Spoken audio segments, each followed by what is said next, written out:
آج کل یہ دیکھا گیا کہ ہماری اکثر مساجد میں نماز عشاء کے بعد اجتماعی طور پر سورہ ملک کا ایک سلسلہ شروع ہو چکا ہے۔ امام صاحب مقتدیوں کے سامنے بلند آواز سے سورہ ملک کی تلاوت کرتے ہیں۔ تو یاد رکھیں کہ سورہ ملک کی بڑی عظمت و شان اور بڑی فضیلت ہے۔ نبی کریم صلی اللہ تعالیٰ علیہ وآلہ وسلم نے فرمایا قرآن میں 30 آیات پر مشتمل ایک ایسی سورت ہے جو اپنے پڑھنے والے کی بخشش کرواتی ہے، جو اپنے پڑھنے والے کی شفاعت کرواتی ہے، اور فرمایا وہ سورت تبارک الذی بیدہ الملک ہے۔ اور یہاں تک آقا علیہ الصلوۃ والسلام نے بیان فرمایا کہ یہ قیامت کے دن اللہ کی بارگاہ میں جھگڑا کرے گی اور اپنے پڑھنے والے کی قاری کی بخشش کروائے گی، اس کے لیے شفاعت کروا کے اسے جنت میں داخل کروا دے گی۔ تو اس سورت طیبہ کی بہت زیادہ فضیلت ہے، حتیٰ کہ صحابہ کرام رضوان اللہ تعالی اجمعین فرماتے ہیں کہ ہم کسی سفر پر نکلے تھے تو رات کا وقت آ گیا، ہم نے وہاں پہ خیمہ لگایا، پڑاؤ ڈالا، تو جب رات ہوئی تو اس جگہ سے نیچے سے سورہ ملک کی تلاوت کی آواز آ رہی تھی۔ تو یہ سارا واقعہ ہم نے رسول اللہ صلی اللہ علیہ وسلم کو آ کے سنایا تو حضور علیہ الصلوۃ والسلام نے فرمایا کیا میں نے تمہیں کہا نہیں تھا کہ یہ سورت جو ہے عذاب قبر کے لیے مانع ہے، یہ رکاوٹ بنتی ہے، اتنی عظمت و شان اس سورت کی ہے۔ تو سوال یہ پیدا ہوا کہ یہ فضیلت کسے ملے گی؟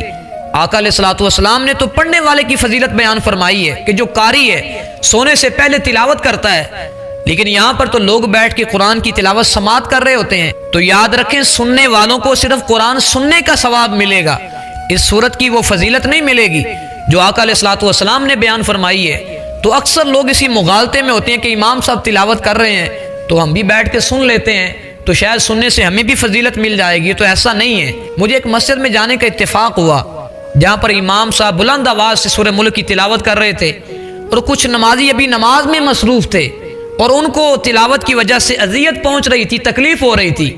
تو یہ بھی ایک نامناسب بات ہے۔ نبی کریم صلی اللہ علیہ وآلہ وسلم کا فرمان عالی شان ہے، نہا رسول اللہ صلی اللہ علیہ وآلہ وسلم ان یرفع الرجل صوته بالقراءة قبل العشاء وبعدها فیغلط اصحابہ وهم یصلون۔ فرمایا رسول اللہ صلی اللہ علیہ وسلم نے منع فرمایا ہے کہ تم میں سے کوئی بندہ عشاء سے پہلے یا بعد اس حال میں تلاوت کرے کہ اس کے پاس کچھ لوگ کھڑے ہو کے نماز پڑھ رہے ہیں تو اپنے نمازی بھائیوں کو مغالطے میں ڈال دے، بلا وجہ انہیں تکلیف اور اذیت میں مبتلا کرے۔ تو کیا ہماری مساجد میں اس بات کا خیال رکھا جاتا ہے؟ پاس نمازی بیٹھ کے نماز پڑھ رہے ہوتے ہیں، کھڑے ہو کے نماز پڑھ رہے ہوتے ہیں اور آپ بلند آواز سے قرآن کی تلاوت کرنا شروع ہو جاتے ہیں، جبکہ رسول اللہ نے بلند آواز سے تلاوت کرنے سے منع فرمایا۔ اگر ایسی صورت نہ بھی ہو تو پھر بھی لوگوں کو کیوں مغالطے میں ڈال رہے ہیں؟ لوگ یہی سمجھتے ہیں کہ شاید امام صاحب نے قرآن کی تلاوت کر لی ہے تو لہذا ہمیں فضیلت مل گئی ہے۔ تو اللہ کے بندو یہ تمہیں فضیلت نہیں ملے گی، فضیلت اسی بندے کو ملے گی جو قرآن کی تلاوت خود کرے گا۔ تو لہذا قاری صاحب کو یہ فضیلت ملتی ہے، لوگوں کو یہ فضیلت نہیں ملتی۔ اس لیے کوشش کریں کہ خود قرآن کی تلاوت کریں۔ اب دیکھیں نا ہم قرآن مجید کی تعلیم سے کتنے دور ہو گئے ہیں، لوگ قرآن پڑھنا سیکھنا چاہتے ہی نہیں ہیں۔ اب بوڑھے ہو گئے ہیں، بال سفید ہو گئے، ابھی قرآن پڑھنا نہیں آتا۔